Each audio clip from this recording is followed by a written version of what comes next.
আসসালামু আলাইকুম, welcome back to Sabrina's kitchen. আশা করি সবাই ভালো আছেন। আজকে তৈরি করছি মজাদার ক্রিমি পাস্তা। পাস্তা তৈরি করার জন্য প্রথমেই একটা প্যান বসিয়ে দিলাম চুলায়। পর্যাপ্ত পরিমাণ পানি আর পরিমাণ মতো লবণ দিয়ে দিয়েছি। 1 টেবিল চামচ পরিমাণ রান্নার সয়াবিন তেল দিয়ে দিলাম।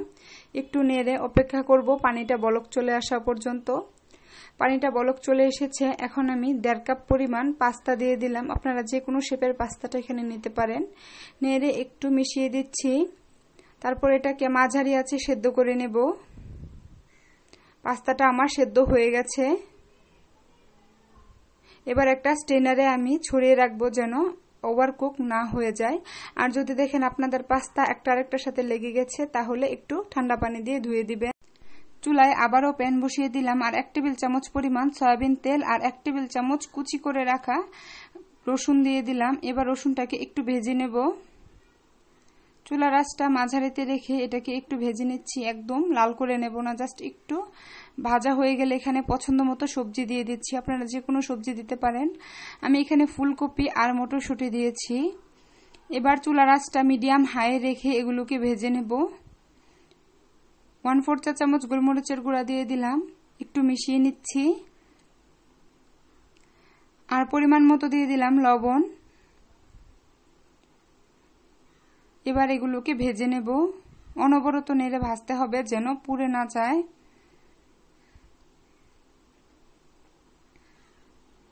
এর মাঝে কিন্তু এই সবজিগুলো ভাজা হয়ে গেছে। এবার এগুলোকে একটা বাটিতে উঠিয়ে নিচ্ছি।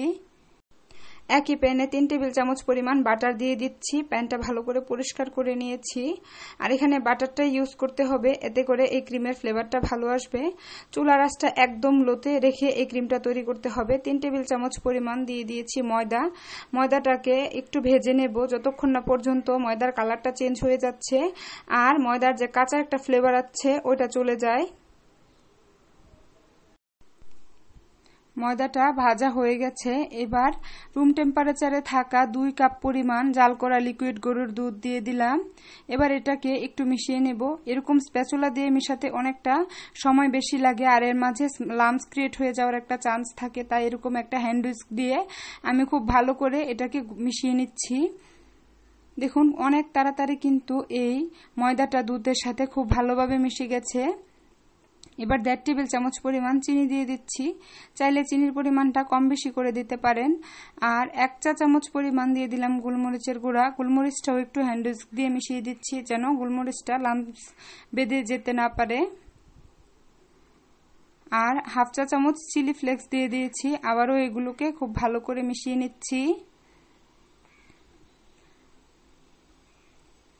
আর ক্রিমটা অনেকটা ঘন হয়ে গেছে। এই পর্যায়ে আমি এই সবজিগুলো দিয়ে দিচ্ছি। এর চেয়ে বেশি ঘন করে নিলে কিন্তু এই সবজি আর পাস্তাগুলো দিয়ে মেশাতে গেলে এগুলো ভালো করে মিশবে না। সবজিটা দিয়ে কিছুটা মেশানো হয়ে গেলে এখানে আমি পাস্তাটা দিয়ে দিচ্ছি।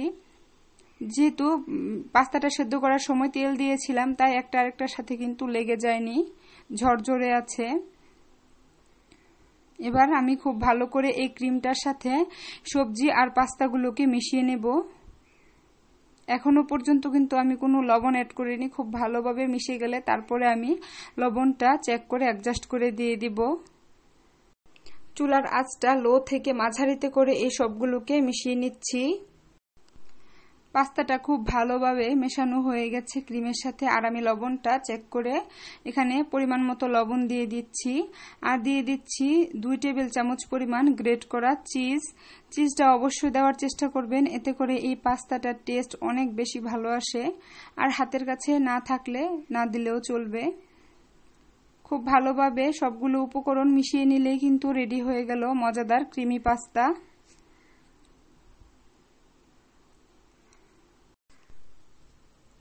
এবার আমি এই পাস্তাটাকে গরম গরম পরিবেশন করে নেব। পরিবেশন করে নিলাম। আজকের এই রেসিপিটি কেমন লেগেছে কমেন্ট করে অবশ্যই জানাবেন। যদি ভিডিওটি ভালো লেগে থাকে প্লিজ চ্যানেলটা সাবস্ক্রাইব করে একটা লাইক করে দিবেন।